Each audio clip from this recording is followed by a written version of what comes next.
Hello and welcome. We begin with the latest from Kenya, where the United States has warned of possible terror attacks, especially in the capital, Nairobi.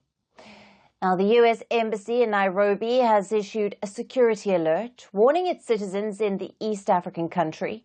The U.S. has warned that terrorists may attack with little or no warning, targeting locations including embassies, hotels, restaurants, malls and markets. Terrorists may also attack schools, police stations, places of worship, and other places often visited by tourists and foreigners, according to the U.S. Now, the embassy has further requested U.S. citizens to monitor local media for updates, to stay away from any areas with protests and unrest and other crowded places. The U.S. Embassy in Nairobi says that security concerns have been heightened in proximity to anniversaries of prior terrorist attacks. Now, last week, Kenya was on high alert as the world marked the 23rd anniversary of the 9/11 attacks. On the 21st of September, Kenya will also mark 11 years of the Westgate Mall Attack in Nairobi, where 4 masked gunmen killed at least 68 people in an attack, which also saw a part of the mall collapsing due to fire that was started during the siege. In 1998, the American embassy in Nairobi was hit in a bombing attack by Al-Qaeda. It left over 200 dead, including 12 Americans. The British High Commission in Kenya reinforced the U.S. Embassy's advice. Earlier this week, even the Australian government issued a travel advisory for Kenya, asking citizens to exercise a high degree of caution. Apart from political and economic troubles, terrorism and security crisis are among the top concerns for Kenya. Experts say the Islamic State and Al-Qaeda consider Africa a very fertile ground. Al-Qaeda-affiliated Al-Shabaab continues to pose a major terrorism threat in Kenya, especially along the Kenyan-Somali border, and sporadic terrorist attacks have continued in the region, with IEDs and ambushes against Kenyan forces being the primary means of attack. Kenya does play a leading role in regional counter-terrorism cooperation. Its forces have also responded to numerous terror incidents and have disrupted Al-Shabaab and ISIS attack planning and recruitment. However, the terror threat levels continue to remain high.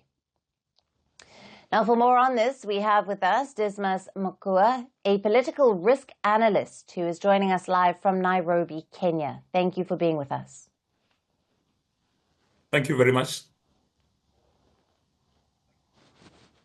Now, what specific intelligence or indicators have led to the U.S. issuing this latest terror warning for Kenya? Well, thanks for the opportunity. It's not unusual for missions based in Kenya to issue all these advisories on security concerns. And I guess they do that because it's a national obligation, because the citizens of the various states expect that the missions abroad, anywhere in the world, will issue advisories looking at the state of security or insecurity in the various states. However, the Kenyan situation is that as soon as the U.S. Embassy in Kenya issued that alert, the local law enforcement officers also came up and said that everything is solid and citizens should not be worried. And as you indicated earlier on, Kenya is an anchor state for both the U.S. as well as China in the region. And Kenya's got a porous border with Somali. So occasionally, because of the porous border, you get people coming in and attempting to stage attacks.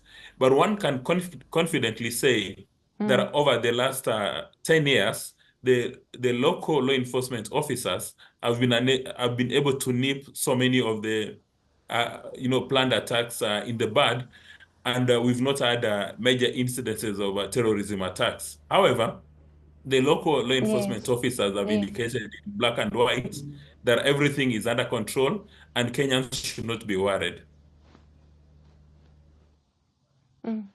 So that's according to local media. So just how credible and imminent is the threat? And what measures are being taken by the Kenyan authorities to mitigate it? Well, the law enforcement officers in Kenya, as well as the local authorities have gone the extra mile, meaning that we've got specialized units which are responsible for tracking down and which are picking these kind of informations, and the entire population is actually on the alert. So when they smell a rat or when they see people behaving in a Yes. manner suggesting that they're likely to be a nuisance to the society, then they alert the law enforcement officers. And as one would expect, the local law enforcement officers as well as the authorities do not disclose their plans in public, because the enemy can get to know what the local law authorities as well as the enforcement officers are doing. Yes. So they keep everything under wraps, and all that citizens are interested in is in the outcome. And so far we are lucky and we are blessed that we've not had any incidences of terrorism. Yes. And Dismas, what impact might this kind of warning have on tourism and foreign investment in Kenya, especially in light of the past attacks? Well, from the time President Ruto took office, he has mentioned Kenya as the natural FDI destination in the region, as the natural foreign direct investment in the region. And the moment you've got this kind of advisories coming up, there is a probability that a number of people who wanted to travel to Kenya for purposes of tourism may review their options, or even people wanted to set up businesses in Kenya may review their options. But when you look at the trend over the last 10 years, there is no evidence to point to the fact that tourists have stopped coming to Kenya because of the travel advisories, or even foreign Yes. investors have significantly reduced their investments in Kenya because of these travel Mm. advisories. And at some stage, when you get to speak to the missions Absolutely. or embassies to the reason where they're issuing the advisories, they say they're doing this one simply because it's a national obligation from their mother countries, that are in the unlikely event that there is a Sure. terrorist act in Nairobi, and the embassies or missions have not given this kind of advisories, then they will get into trouble when they go back at home. Or rather, the citizens of the countries that have issued the travel advisories have got very valid expectations that wherever they sniff evidence from a distance that there's probability of a terrorist attack, they must, as required by their local Mm. laws, to give that advisory. So it does not necessarily mean that there's going to be maybe a terrorist attack, but I think that it's just for the general good of the nation. Right. Right. Dismas, thank you very much for being with us on Firstpost Africa and for your valued insights on all the latest coming out of Kenya.